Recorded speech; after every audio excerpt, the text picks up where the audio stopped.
Assalamualaikum warahmatullahi wabarakatuh. Perkenalkan, saya Diva Yalia Putri dari kelas 1B, Program Studi Ilmu Komunikasi, Fakultas Dakwah dan Ilmu Komunikasi UIN Sultan Syarif Hasim Riau. Nah, pada kesempatan kali ini saya akan menjelaskan mengenai hakikat manusia menurut pandangan Islam. Video ini saya buat guna memenuhi tugas UTS saya dalam mata kuliah Metodologi Studi Islam dengan Ibu Siti Aminah sebagai dosen pengampu. Nah, jadi apa saja hakikat manusia menurut pandangan Islam? Nah, hakikat manusia menurut pandangan Islam ada 6. Yang pertama ialah manusia sebagai hamba Allah Subhanahu wa Ta'ala. Maksudnya apa? Allah menciptakan manusia ini dengan tujuan agar kita manusia itu menyembah dan tunduk kepada hukum-hukumnya. Hal ini juga tercantum dalam Quran Surat Az-Zariyat ayat 56 yang artinya, tidaklah aku ciptakan jin dan manusia, melainkan supaya mereka menyembah kepadaku. Jadi selain menyembah kepada Allah, kita manusia wajib menaati segala perintahnya dan juga menjauhi segala larangannya. Dari ayat tadi kita bisa mengambil kesimpulan bahwa tugas utama kita sebagai manusia ialah beribadah kepada Allah Subhanahu wa Ta'ala. Juga kita harus menjalankan semua perintahnya dan juga menjauhi segala larangannya agar kita menjadi hamba yang bertakwa.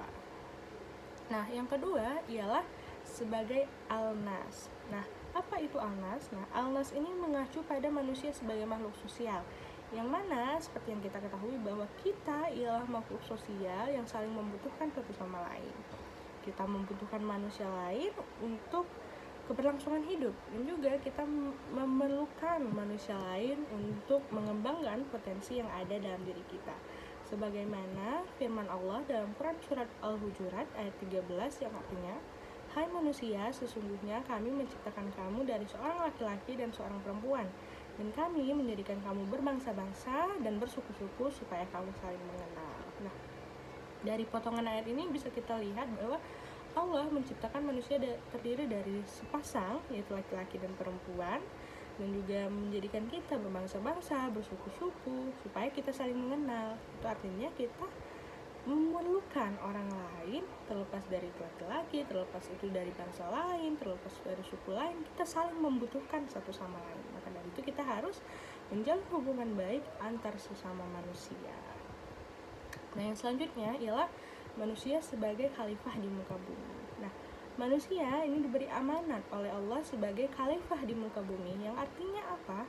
Artinya kita memiliki wewenang untuk memanfaatkan alam guna keberlangsungan hidup kita, guna memenuhi kebutuhan hidup kita. Namun, teman-teman, bukan hanya memanfaatkan alam bukan hanya memiliki kewenangan memanfaatkan alam guna kebutuhan hidup, kita juga memiliki tanggung jawab untuk melestarikannya.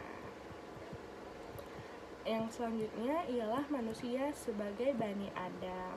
Nah, Al-Quran dengan sangat jelas menjelaskan bahwa kita manusia merupakan keturunan Nabi Adam alaihissalam.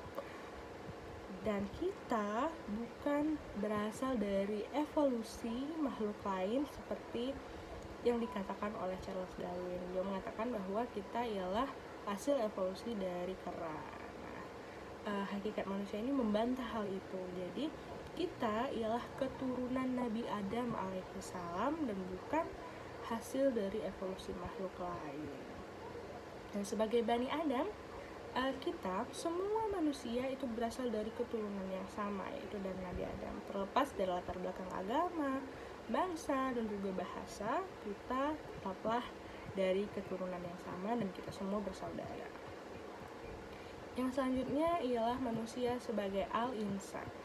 Nah, konsep ini merujuk pada potensi yang dimiliki oleh manusia, antara lain kemampuan kita dalam berbicara, kemampuan kita dalam menguasai ilmu pengetahuan. Nah, selain juga memiliki potensi yang positif, kita juga memiliki kecenderungan berpotensi negatif. Nah, maka dari itu tugas kita ialah bagaimana caranya kita terus menggali potensi positif dari dalam diri kita dan terus berusaha untuk menyingkirkan potensi negatif yang ada dalam diri kita. Nah, yang terakhir ialah manusia sebagai makhluk biologis. Nah, apa maksudnya manusia sebagai makhluk biologis? itu bisa berkembang biak, mengalami fase pertumbuhan dan perkembangan. Kita juga memerlukan nutrisi untuk bertahan hidup, dan pada akhirnya kita akan mengalami kematian. Baik, sekian penjelasan saya mengenai hakikat manusia menurut pandangan Islam. Apabila ada kekurangan, saya mohon maaf. Wabillahi taufiq wal hidayah. Assalamualaikum warahmatullahi wabarakatuh.